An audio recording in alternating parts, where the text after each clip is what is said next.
Ja, jeg får gjøre et innslag om frafall. Og jeg får lese for dere ur Bibelen. Det er det som skriver til jøder, altså jødakristen, og det som skriver til høytningakristen. Og det kan man søtja til at Guds ord lærer akkurat det samme til båar flokkar. Jeg ber Jesus salva til eier og til øyrer, og gjør at ditt hjärsta mottagsligt for sunnen året. At du må skilja det vi hjärstanen og gøyma det. Og øttast god, øttast for din sal. Det ber til å falla fra etter at man er i trunne, og få navn sitt strika ut ur livsens bok, og tog glætast. Jeg endurtekker det ber til å falla fra etter at man er i trunne, og få navn sitt strika ut ur livsens bok, og tog glætast. Dette kan lese Lukas 22.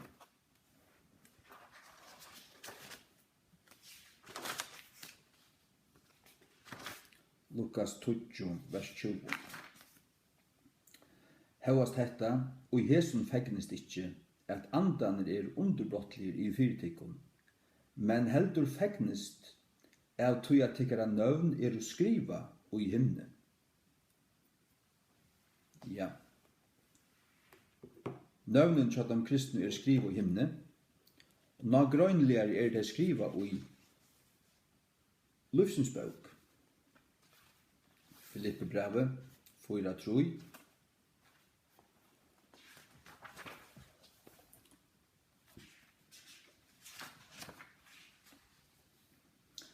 Og i bønne til òsne sanna åkfelava, hjelp tøymon kvinnonon som arbeider vi mer i gledebåskapen, vi Klement i òsne, og vi øren starvsfeloven moinon, hvers nøvn eru og i livsens bok.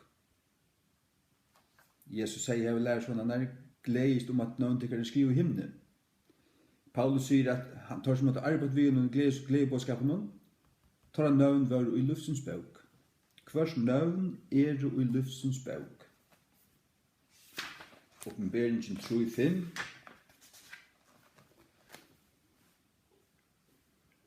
Åpenberingen 3:5. Han som ivervinnur, hin same skal vera kladdur i kvitan kladna, og jeg vil ikkje sletta ut navn hansara ut ur livsens bok. Men jeg vil jotta navn hansara framme fyrir fægir munnen, og framme fyrir ønglen hansara. Han som ivervinnur, det vil sija sikrar, hin same skal vera kladdur i kvitan kladna, og jeg vil ikkje sletta ut hansara navn. Sørst du? Jesus sier vi sina lærersvenner, han bedre gledast om at torra nøvn var skrivet i livsens bok. Paulus sier at torra som var frelster og tante hånden vi glede på skapen. Torra nøvn var i livsens bok. Ja. Og her sier Jesus at han som sikrar, han som ivervinner, han skal være kladdur i kvitan kladna, han skal få kvitt klær til han kommer til himmels. Og jeg vil ikke slette ut hans navn, til å si hvis du ikke sikrar, hvis du fettler fra, og ikke nærst fram og mål, så vil du ikke kladdur i kvitan kladna, og ditt navn vil strika ut. Nekka som kan strikast ut, det må standa her fyrst. Annars gjør det unga møyninga strika ut.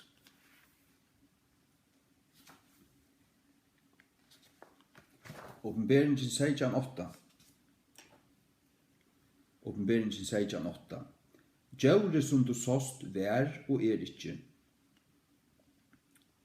og skal stoja opp ur hinn bottenleise avgrunn, og fære inn i glætan, og tor som dveljast av jørene skulle undrast, hvers nøvn var du ikkje skriva, og i livsens bok fra grunnlegging veraldarinnar, ta i det sutja djauret som vær og ikkje, og ta Ja. Som ikkje var skriva, til å si Her er ikke alle navn skrivet i livsens bok. Somme navn var ikke skrivet i livsens bok fra grunnlegging veralderen.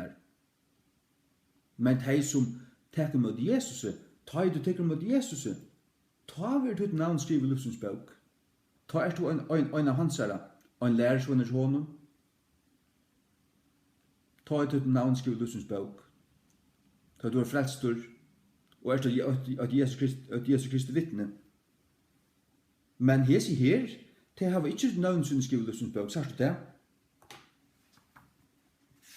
Det vil si avfrelst har vi ikke som navn skriver i livsens bok. Det vil si skal du navn stand i livsens bok, så måste du være frelstor. Og han snakkar om det at det kan slettast ut.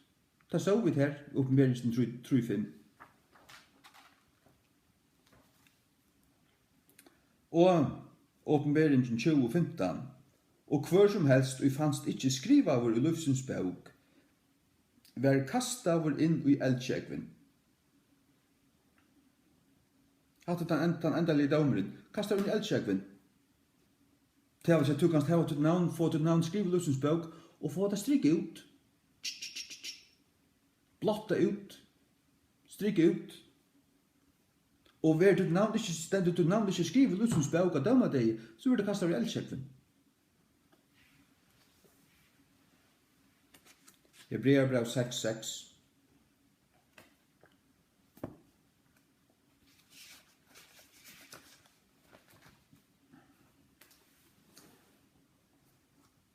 Hebreerbrev 6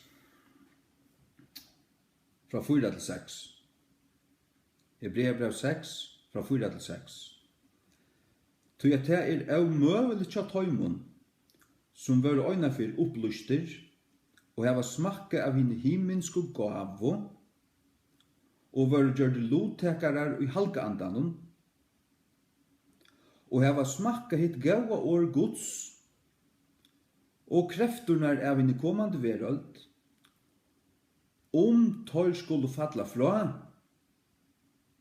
at endur nudja tor attur til omvendingar vi te at tor krossfesta fyrir seg sjálvun son Guds av nudjun og seta han til åpna skam. Hva sier Guds ord her? Det sier det at det er møvelig at høymund som er øyne for opplyster. Det vil si at jeg finner ikke lærdur av halve andan. Sannløygan om te, om denne synd, om denne fortapte støvo, om Jesu fullgjørda verk, du kattlaver, setter på valg, fullkomlig opplyster, og heva smakken i himmelske gav. Hvor er en himmelske gava? Det er Jesus. Det er frelsan. Det er det. Og på grunn av du nesta som stender at han overgjør det lottekere i halkandan. Men derfor til halkandan, da er det frelstur. Det vil si at den himmelske gavan er frelsan. Og heva smakket hitt gau og år Guds til nummer 4. Det vil si at lærst Guds år å kjenne, ete det inn. Du blir opplustur. Du hever smakket av en himmelsk gavo. Du gjør det lovtakar i halkandanon. Du smakka Guds gau og år. Og krefturnar av en kommande veröld. Til nummer 5. Det er at det var rønt Guds kraft. At det var rønt til at smakka heilig andans kraft. Blir åndstøptur. Du ber for folk som lagt hender av folk til å bli frusk. Du ser Guds kraft manifestera seg til evnaturlig kraft. Krefturna er av en kommande veröld. Tor skulle falla fra, du så faller fra, så det er umulig at endre ikke en slukan atter til omvendingar, vi til at har krossfesta for seg selv sånn gods av nudjon og seta han til åpna skam. Det vil si at det er så innløsende at her, det som her er tala til folk som er kommet atlan ved, så langt som det er overhøver til å komme. Hvis de så skulle avnokta og dragna og frasia seg Jesus. Så at tar nødven være stryk ut ur livsens bok, at tar frafallen, Det är fortapt. Det är fortapt. Hvis du dår att läsa alltså. Hvis du dår att läsa.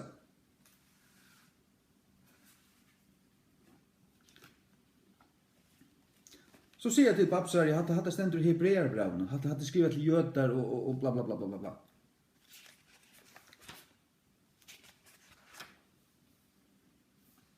En akar av jødan og grekkanon.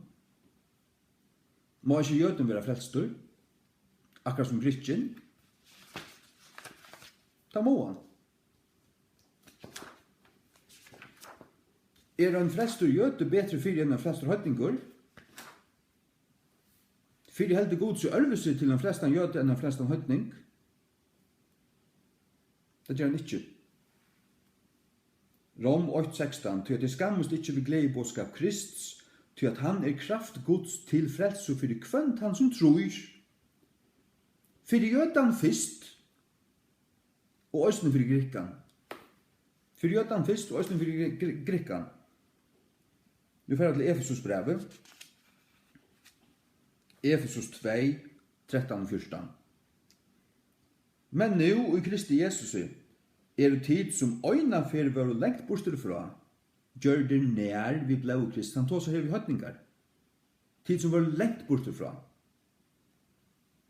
Vi kunne godt byrja fra vers 11, 2:11.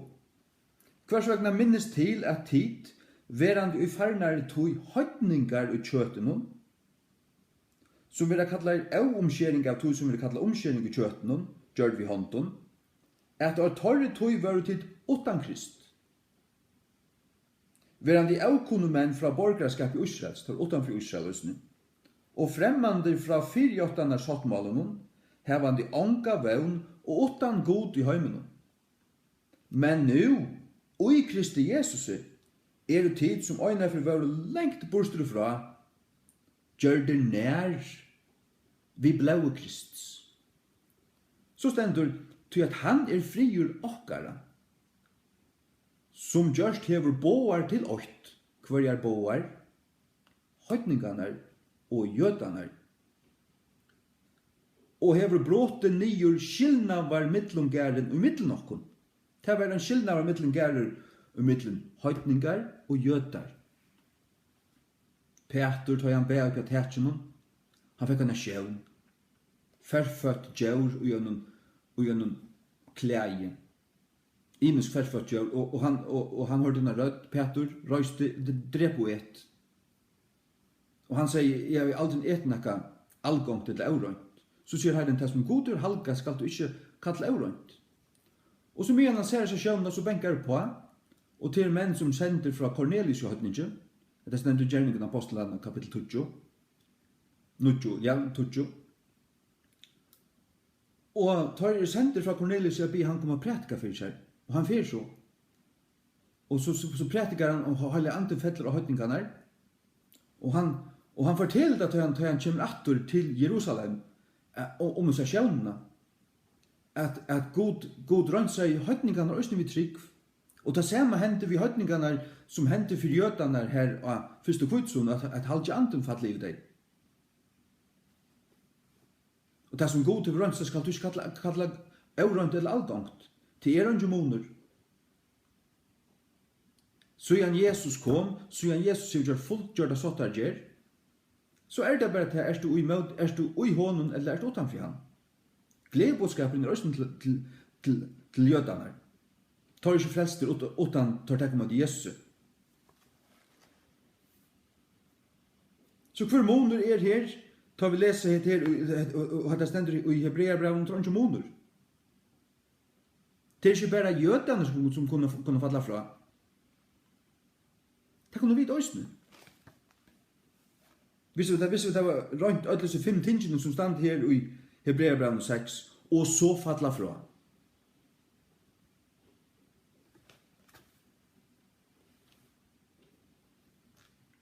Lukas 8:13.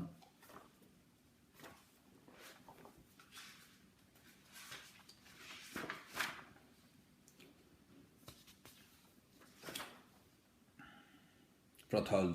Lukas 8:12.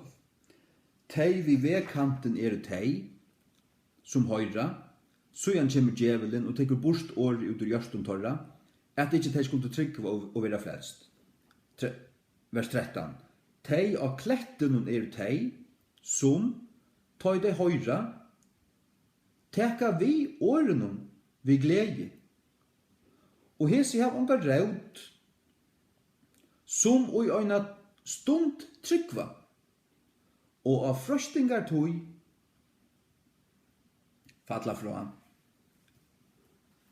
Tei høyra vi glede, men tei hav onga raud. Tei lett at ikkje få raud i sin hjärsta så at det skal slå raud og bera frukt ordentlig blå størst ut av dem. Men tei tryggva og en stund, tei høyra, tei tek imot det, og tei tryggva. Så blev det rønt, eller frøstegi, og ta falla tei fra. Her er det frafall, og i luknelsen om samanen. Det hvis du dår å lese. Hvis du dår å lese.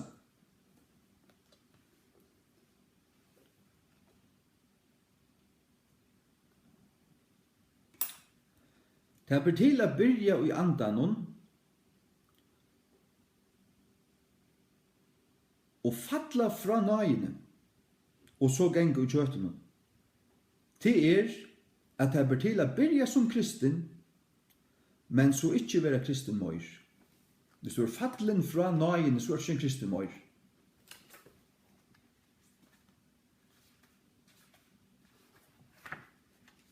Galaterbrevet.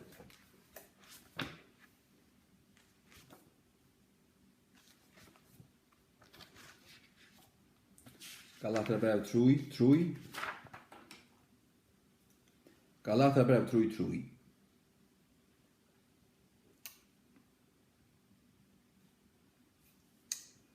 Lat oss lesa fra 8. Og dar som galaterar, hvor har vi trøllbundet ikon? At tid ikkje skulle loja sannløygan, framme fyrir hvers eion Jesus Kristus hever vært ei synliga settur fram, krossfestur tykkara mittlum. Hetta øynans vildi lært av tikkun. Møttaugu tid andan vi gjerningun lauarinnar, etla vi høyring troarinnar, tid så darsamir, hevande byrja i andanon, tid nu gjørder fullkomner av kjøtunum, og så tar du byrja i andanon, og tar du lette seg vika borstur, fra at du gleder på skam tar du hørst, og tidsi i møte. Tar byrja i andanon. Hvordan kunne tar byrja i andanon? Vi har vært felster, endurføtter. Men så har du tar hørst en annan gledebåskap. Tar du hørst en annan gledebåskap, du velkommen her, har du avrekva deg, og tar du ferdig under mauselov, tar du omskårelse, og hilt du mauselov, og en vevn etter at vi har fyllt av Moses, så skulle det bli frelster. Paulus sier at det var fallende fra nøyene. Tar du byrja andanon, og nå var det kjøtenen. Galaterbrevet 5:4. Galaterbrevet 5:4. Kristus våren tikkun av ångare virkne. Kristus nytta tikkun ikke møyr. Hverjer som helst av tikkun og rettvisgjørder vi laune, tid du fallner fra nøyene. Ye are fallen from grace. Tid fallner fra nøyene. Det ikke tog jeg tar røynt og at halda launa lukka som for at halka seg for at leva god og verdig, det var slett så. Når jeg tar gjenger under launa, tar fallner fra nøyene. Tar du byrja i andanon, og nå gjenger du i kjøtenen, og tar fallende fra nøyene. Og det også det samme som har vært fallen fra Kristi. Det også det samme som har vært fallen fra Kristi.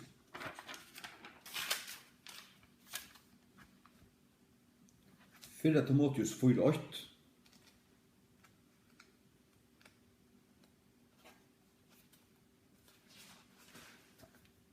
Fyrre Timotheus 4:8.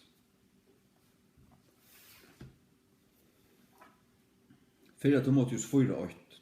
Nu anden talar tydeliga, at uittøymen 17 og tøyunum skulle summer færa burstur fra trunne, gjevande gater etter tølande andun og godslærerne djevlun. Uittøymen 17 og tøyunum skulle summer færa burstur fra. Hvordan færst du burstur fra?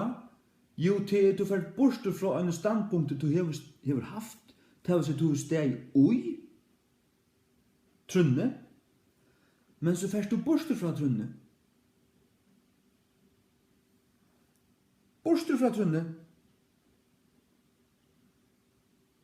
Det vil si at tar færa burstur fra Kristus. Tar der færa burstur fra trunne, så standa der slanger ui trunne. Og tar djeva gater etter tølande andun og godslærerne av djevlun, det er ikke Guds folk.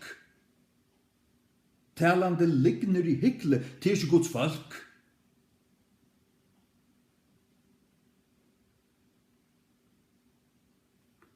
Iver høver ikke Guds folk. Søytna tess, altså det vil si Søytna Thessalonika brev, 2, 3. Let ongan mann vittløya tikkun vi nøkrun mittlun, til at han dæveren skal ikkje koma, utan til at komi eit frafall fyrst. Antikrist skal ikkje koma utan til at kjemur frafall fyrst. Hvis du fettler fra, så er det sånn at du har stegi, men du fettler bort fra tunne støv til dettur. Ja, men hva er det her å standa? Hva merker det å standa her? Jo, det er å standa i trunne. Færa bort fra trunne. Heter det folk, heter det høybar av folk, heter det kanskje tjauer, jeg vet ikke. Alt mulig. Land, førjar, òsne iverordna, men òsne folk. Men et land er folk. Et land er åndstaklingar, kyrkjeratningar. Kyrkjeratningar er snavair og faller fra i det. Heile kyrkjeratningar. Det skal komme frafall fyrst, og jeg som syndaren av mævren vil oppenbera vår glæt og nasjoneren. Det skal komme frafall. Det vil si at de stod i trunne, de stod i Kristi, de var kristen, og de fotlo fra. Det vil si at på et eller annet tidspunkt fotlo de. Nå var de fattelen. De er ikke kristen. En frafattelen kristen er ikke en kristen.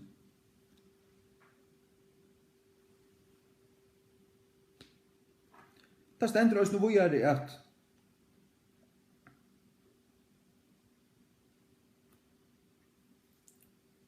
det stender oss nå videre i samme forløpen nyretter. Utan da kom jeg frafall først, jeg var som synderne med, jeg kan ikke lese alt, men hvis vi vil hoppa ned til vers 20, og vi allare vittløylig ser vi av øratvis i tøymon som glætast, av tøy at hør tøg ikke møte kærløygan til sannløygan. At hør måtte være flester, det stender ikke til at hør ikke tøg møte sannløygan, så stender ikke til at hør ikke høyde sannløygan, men hør elskar han ikke. Hør løyde han sleppa, til tøyder falla fram. Hør tøg ikke møte kærløygan til sannløygan, hør elskar ikke sannløygan. At hør måtte være flester, høyde du haft elskar sannløygan, så høyde du være flester. Vers 11. Og for i hesa grunn skal God senda tøymon kraftmikla vittlo. At hør skulle tryggva en lign. Jeg tror at hør ikke elskar sannløygan som tar 8. Det er akkurat det samme som stender i Romarbrevnen 8. Det høyde kunnløygan om God, men det løyde ikke ui at atterhalda kunnløygan om God. Det løyde han sleppa. Og det var første steg ut av frafallet. Og i Romarbrevnen 8.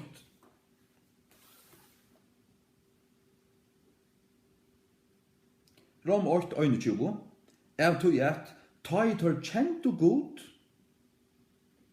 dørmette tar han ikke som god, og jeg heldur være takksamer, men gjør det fafonder i sin uimyndanen, og tar av favuskuta hjertet av myrkja.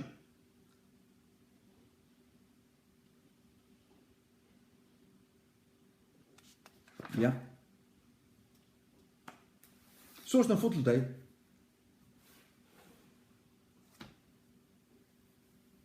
Og til det samme som stender her i 17 test 2, at de elsker ikke sannløkken, og de får et tryggvann i liggen, og god gav dem bare en kraftmikla vittlo. Det var det kommer til for spennende sundur, elsker du ikke sannløkken, vi ødler du hjerte og held fast ved han, leter du slippe og for et tryggvann tål som ikke har bispe, og rappuller av launen og atlen tog, for det fyllt jeg tog, og ikke elska hvert år i Guds åre, og standa fast ved det, og gjeva god rett, så kommer god å sende der vittlo.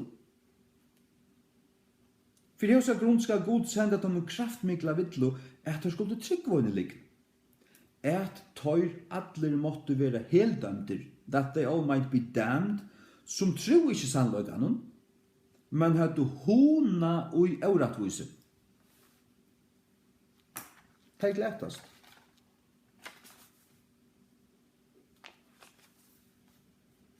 Vi får av til 4 kring 15.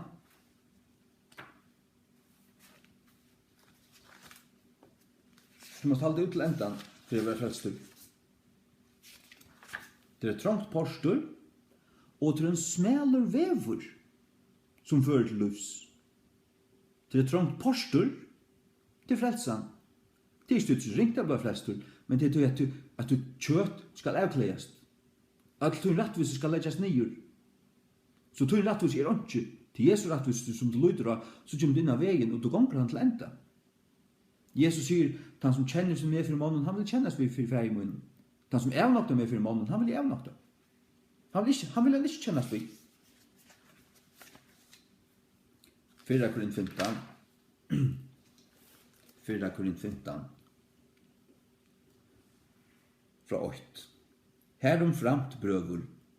Jeg kun gjøre tikkun glede i bådskapen, kvønne prætikar i tikkun, kvørjun tid òsni hava tidsi vi, og ui kvørjun tid standa. Vi kvørjun òsni tid vera frelstir,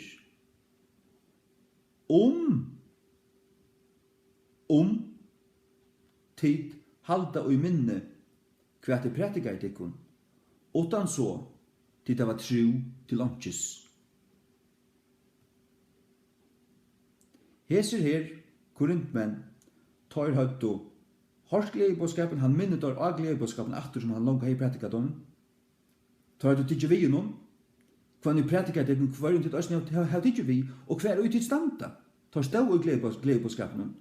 Vi hver en òsne tid vera frelster, tar våre frelster. Sagt du, en frelst menneske er frelst så vann som det er og Jesus, men det er hver jeg løt og det må være hver jeg løt inntil endan. Du må ikke falla fra trunne. Han sier, vi hver øysten tid være frelster, tid halda i minne. Det vil si, gøyme i minne, halda fast, minnast til. Hva er det prætika i tikkun? Utan så, tid det var tro til åndsjes. Det vil si, hvis du ikke heldur det i minne, så er du tro, men bare øyna tog, og slipper du ta trunne, så du tro til åndsjes, det vil si at han tryggvun til øyne for heie, og ikke åndsja gagna der. Ikke åndsja gagna der. Hebrea brev 3. 12-14. Og luknandi avsnitt. Likla åri er Hebrea brev 3. 12-14. Djeve gætur brøvur, at ikkje ta veri og i nøkron avtikkun og et vantruar hjersta, og at vuja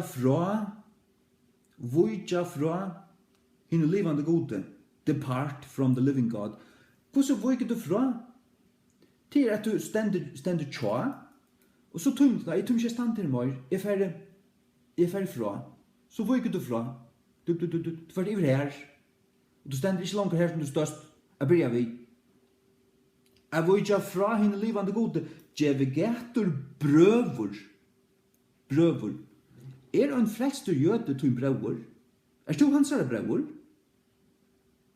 Hvordan er en jøde frelstur?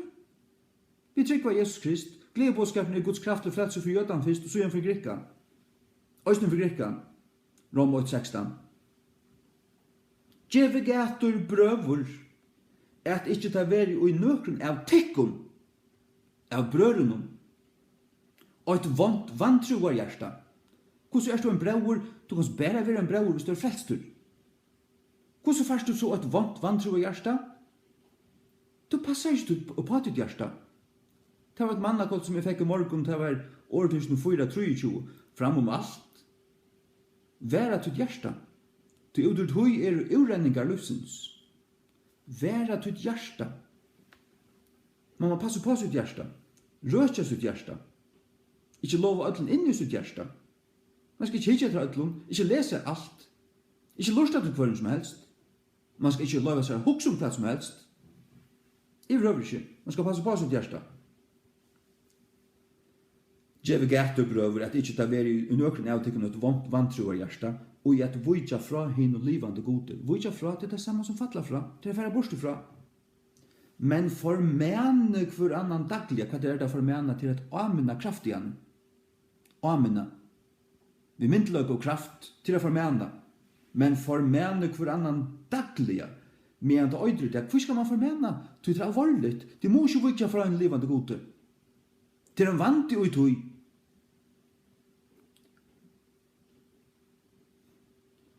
Annars gjør det unga mening å stande her.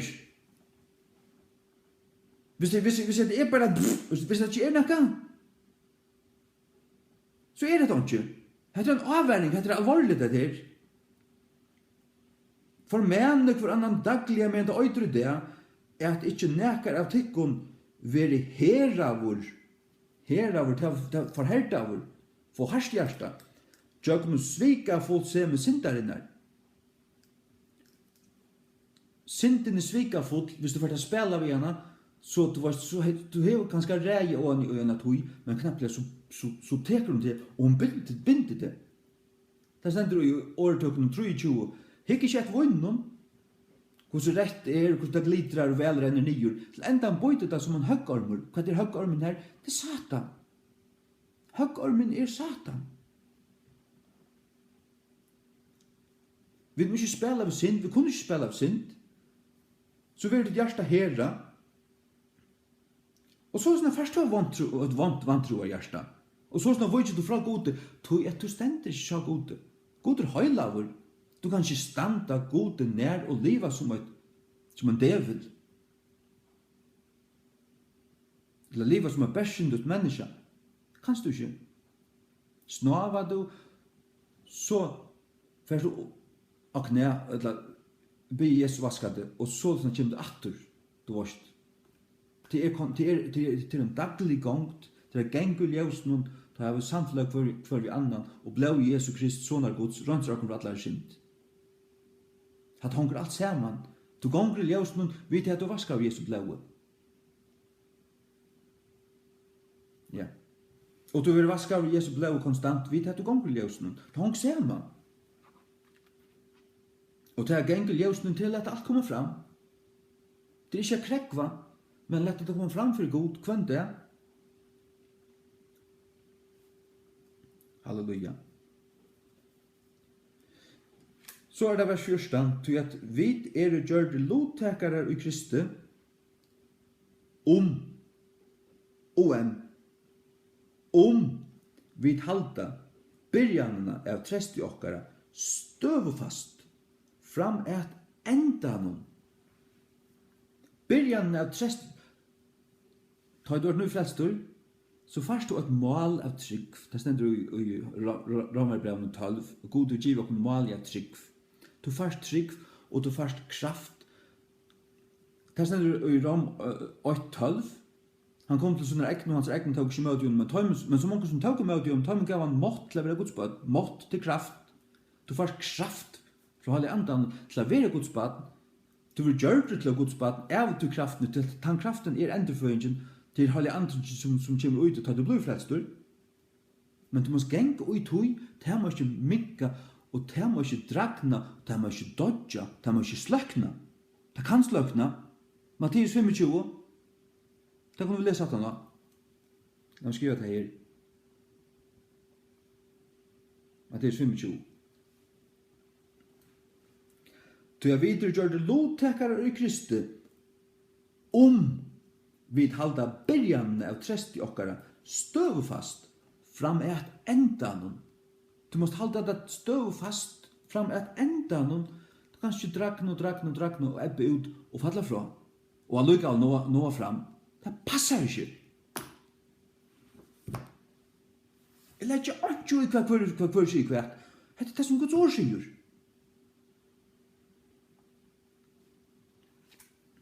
Kolossebrevet.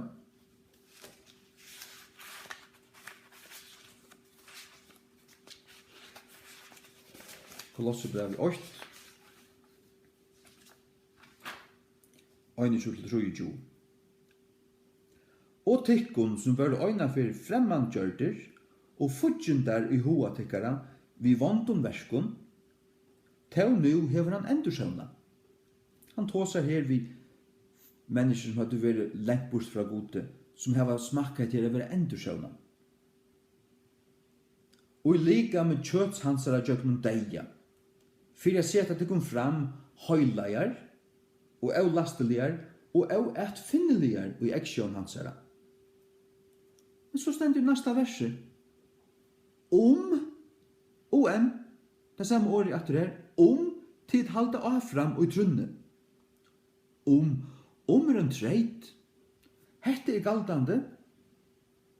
Tu heldur avfram i trunne støvfester og støvover, grunnfester og støvover, og vær ikkje fluttir burstur.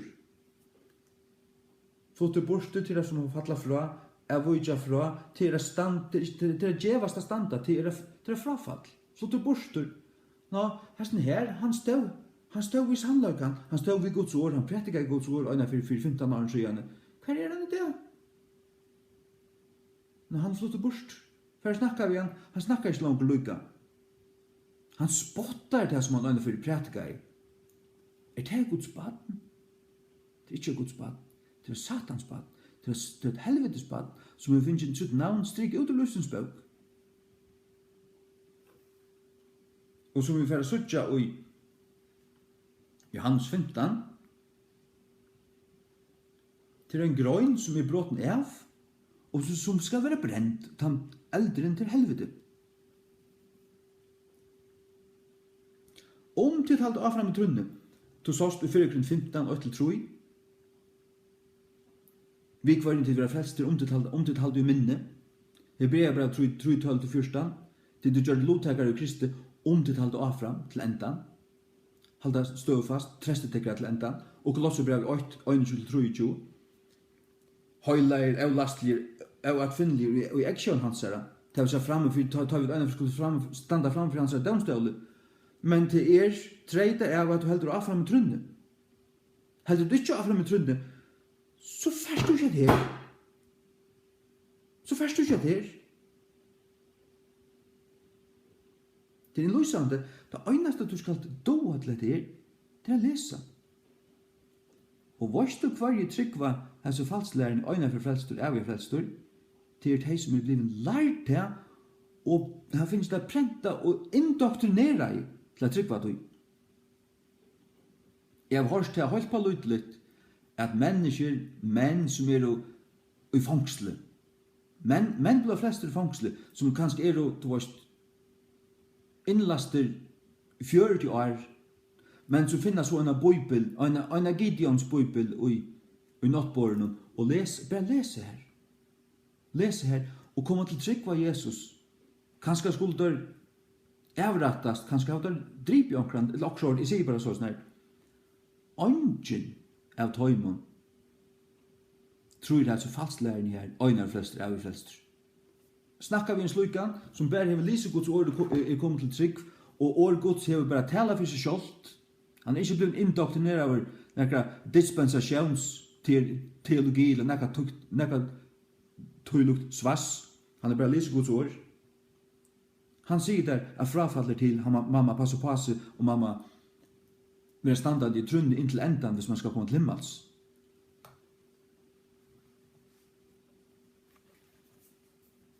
Fyra Petter.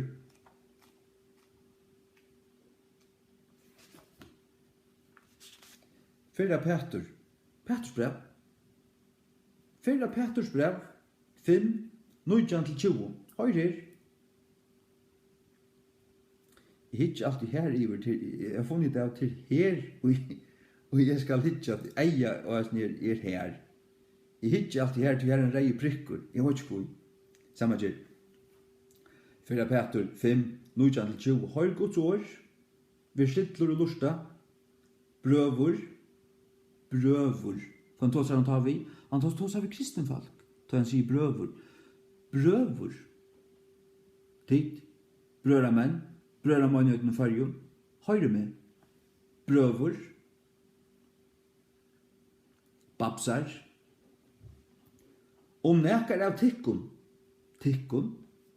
brøren, fære skøyvur fra sannløkanum, og øyn omvender han. Let han vita at han som omvender syndaran fra vilfæringen av hans vegi skal frelsa øyna sal fra deia og skal fjella fjöld av syndun. Han tar seg han tar seg vi brøver brøver. Brøver.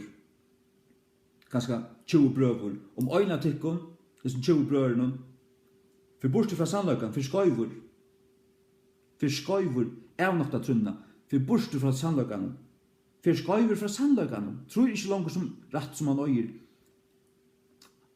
Han vittlist, han vittler fra, og øyn omvender han til å si han, kom atter brøver, han røyser han opp at du kom inn atter, vi er ikke 8-4, kom inn atter til Krist, øyn omvender han, let han vita at han som omvender syndaran, onka steni i Guds åre vera høylager brøver, vera frelst mennesker kallar syndarar. Det vera kallar til høylaver. Paulus skriver til høylaver i Korint, til høylaver i Kolosse, til høylaver i Rom, til høylaver i Thessalonika. Alt til høylaver. Her vil ein frafallen brøver kallar ein syndare, som omvender syndaren fra viltfæringen hans vegi, skal frelsa øyna sal fra deia.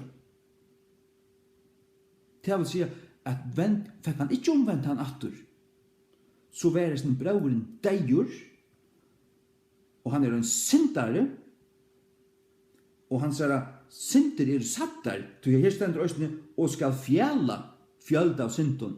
Det vil si at og han sier fallende støv, her som han færer bort fra sannløkene,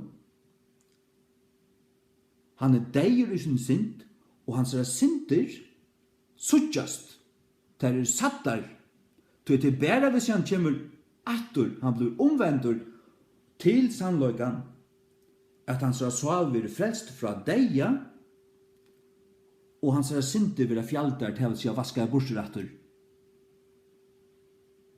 Det vil si hvis du dår å lese. Hvis du overhover dår å lese. Jeg dår å lese. Du vorst, og det som prater ikke for der, det det som stender på svaret.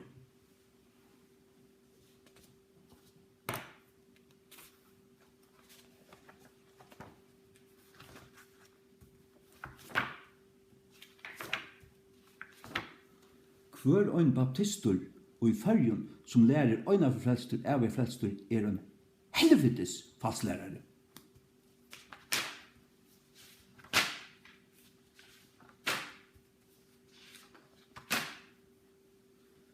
Vi legger ikke om det gjør til gjettet meg. Det gjettet akkurat som du vilja.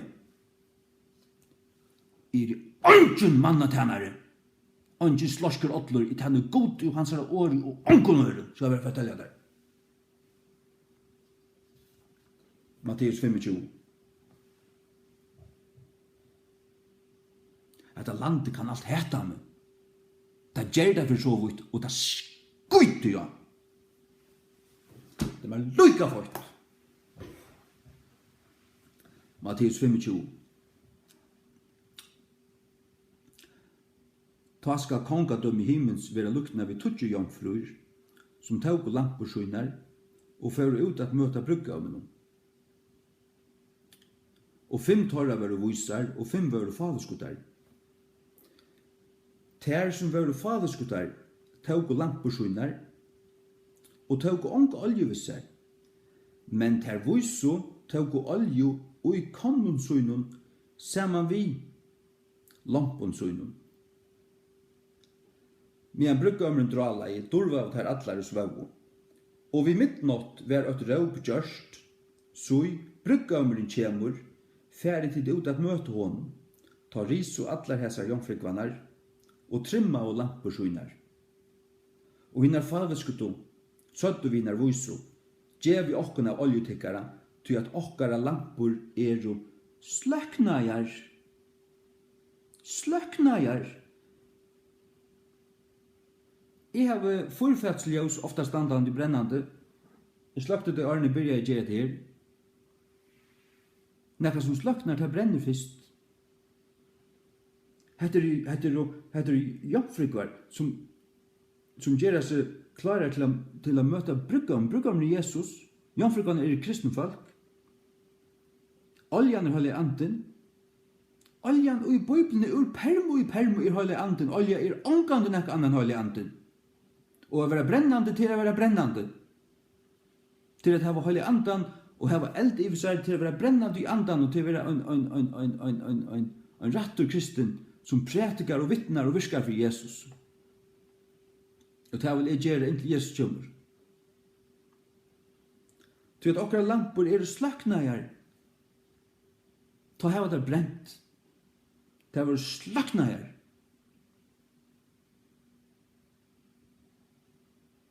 Men der viser sværa og søddu og så at ikke skal være nøy mykje til okkun og tikkun, men fære til heldur til torra som selja og kjeipi til tikkara sjåls. Og medan der fære å kjeipa kom bruggameren, Jesu atkoma, og ter som var bunar, klarar, fære inn vid honom til brittleibe, og horen var letten attur. Så han kom òsten hinar jomfrikvanar, sigande, Herre, let opp for okkom. Men han sværer og sier, sannelig sier tikkun, jeg kjenner tikkun ikke.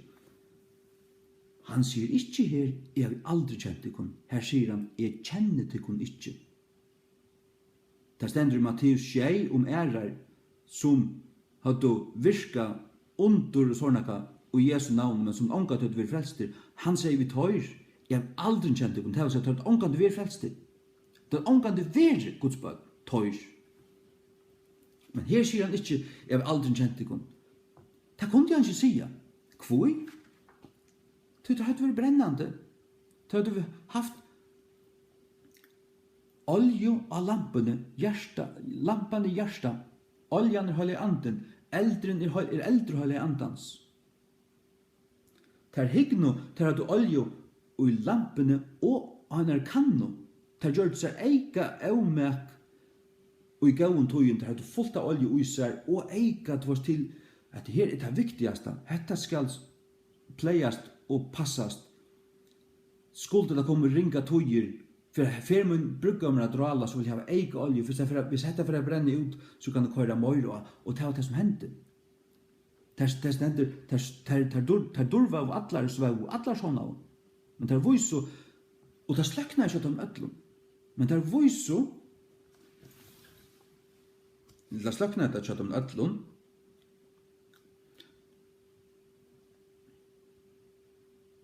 Nei, det svau allar.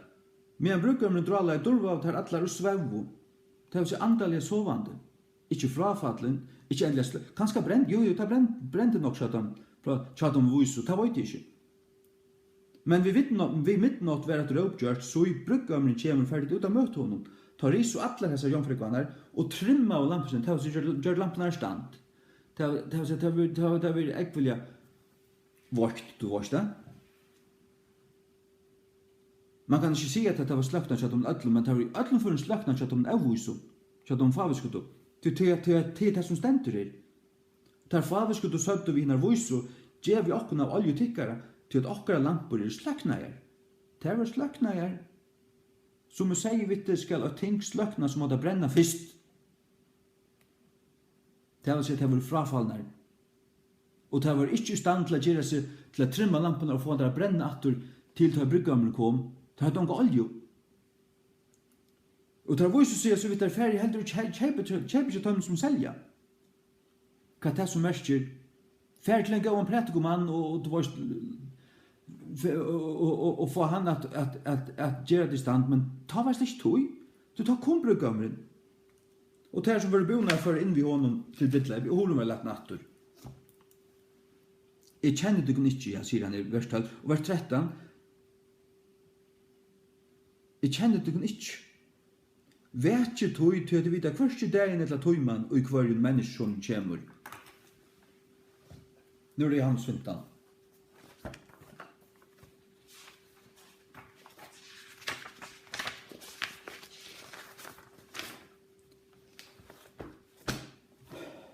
Johannes 15.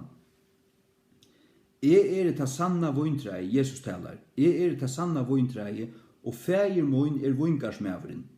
Hverja grøyn ui mer, ikke av mer. Er ikke av Jesus, er i ui Jesus. Er i plantar inn ui han. Hverja grøyn ui mer, som ber ikke avvøkst, teker han bostur. Hverja grøyn ui mer, som ber ikke avvøkst. Det vil si, ikke er en hitjen bruarmodj, ikke suger til som Jesu liv, ikke passar på seg. Teker han bostur, og hverja grøyn som ber avvøkst, henne rønskar han. At hun må bæra fram møyri avvøkst. Bærs du avvøkst? Eller bærs du ongan avvøkst? Virskar du for Jesus? Er du en hitjen bruarmodj? Hev du såget til din olju ur vintreinu? Hev du såget til din træolju, saft ur trænu? Hev du bygg i morgon? Hev du lyst Guds år? I det? Eller du bare hos om penger? Og mat? Og arbeid? Og tunne kone? Og hos kjønvarp? Vers 3. Nå er det røyner i jøkken året som jeg har tala til kun. Vere og mer, vi er edd i edd. Arbeid til å være vi edd. To remain til å være verande. To arbeid til å være vi edd. Vi er edd i edd. Vere og mer til å si være verande. Til det samme, egentlig. Vere og mer og og i tikkun. Vere til å si til er nå, men bli verande her. Ikke vujja fra henne livande gode. Ikke falla fra. Ikke færa bostur, statt. Halt fast om sannløykan, elska sannløykan, ikke slepp honom.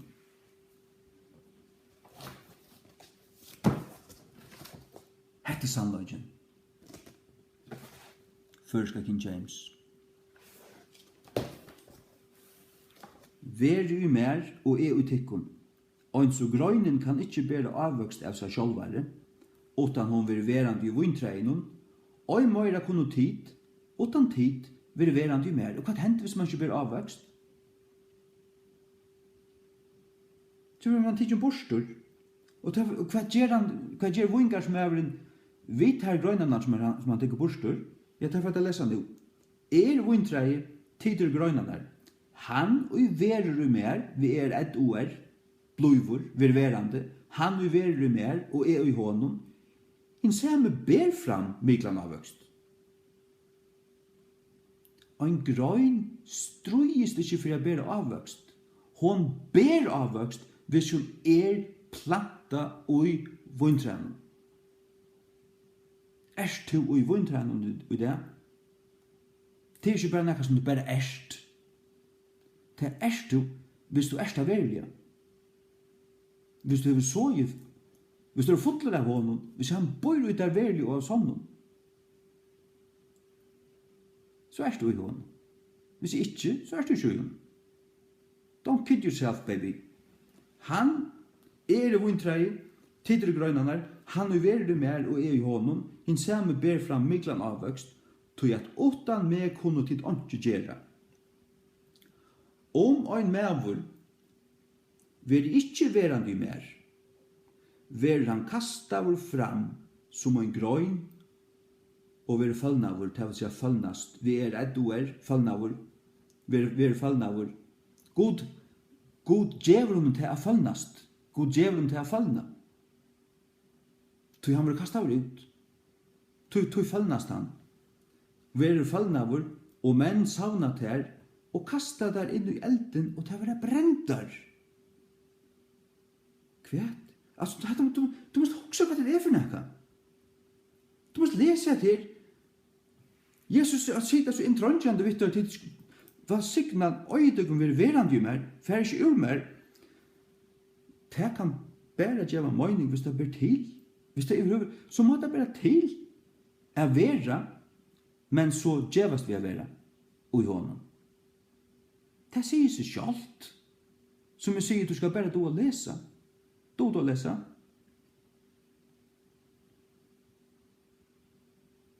Læt ongan lærare læra til annan det som skriva stendur. Det slipper ongen lærare læra meg annan det som skriva stendur. Jeg lurte etter negvun ut av netten, men jeg har lengt siden lært meg til at eta det som er godt, og spøyt hit ut. Det var nødt til nesten at han kvarja tale. Jeg lurte negv etter Øysni etter baptisten, Peter Rockman var damer han vel til han var i King James-bibelen, men så tåser han om eternal security og dispensations og alt det der. Det spøyt ut. Lurte kjett ut. Tykkst det spådda. Ja, dispensations a lydsynder. Gamla testamentet og nudja. Ja, vi er frelst så. Once saved, always saved. Det spøyt ut. Passar ikke. Det passer. Her er han blindur til verre, stakkalinn.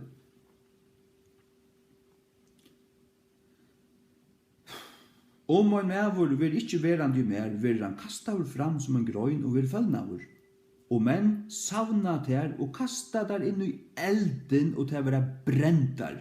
Hva er så grøynen der? Det er mennesker som var i vintrenon, men var ikke verand, bare ikke avvøkst, til å bli tikknar av, savna er saman og brendar. Brendar. Jeg vet at det er som folk som høyre til, men det høyre til lukkavel. Det høyre ikke versan. Det har finnet falslærer,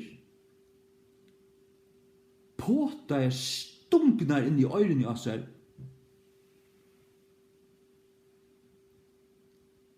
Abetesta,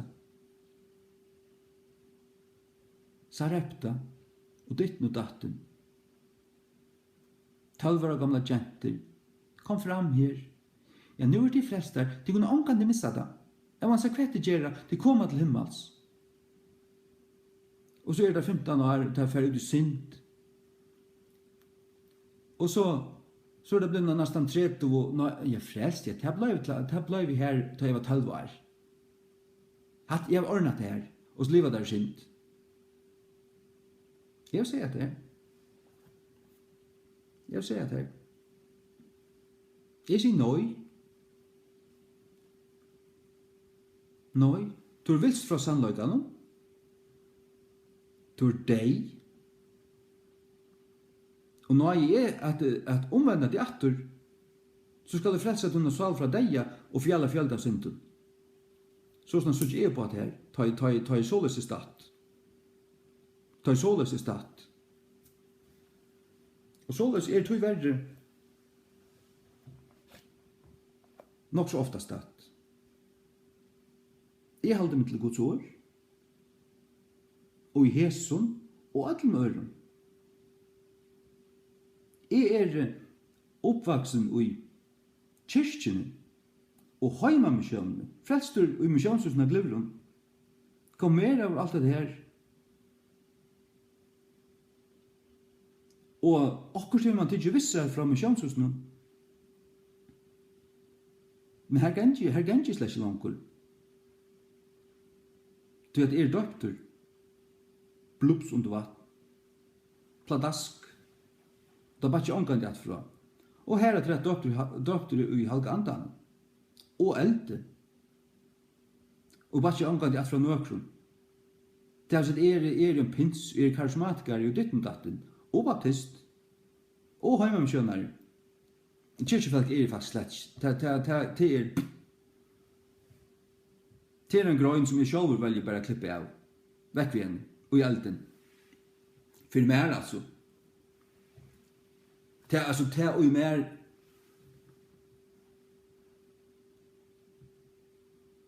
Jeg fikk ikke fra kyrkjen. 0. Hva kallar du misjonshusnum? Frelster du til sjømansøvnen? Ta fikk Jesus.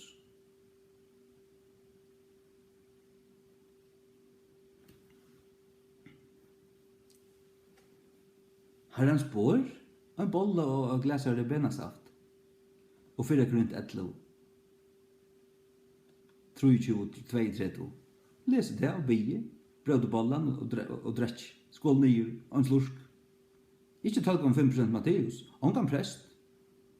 Ongan overflestan prest. Nå, men ikke han er overflestan prest. Min prest er Jesus. Halleluja. Frafaller til. Det er, hvis du dår å lese. Fær lærte jeg lese først. Jesus må Jesus lære deg å lese, sitt år.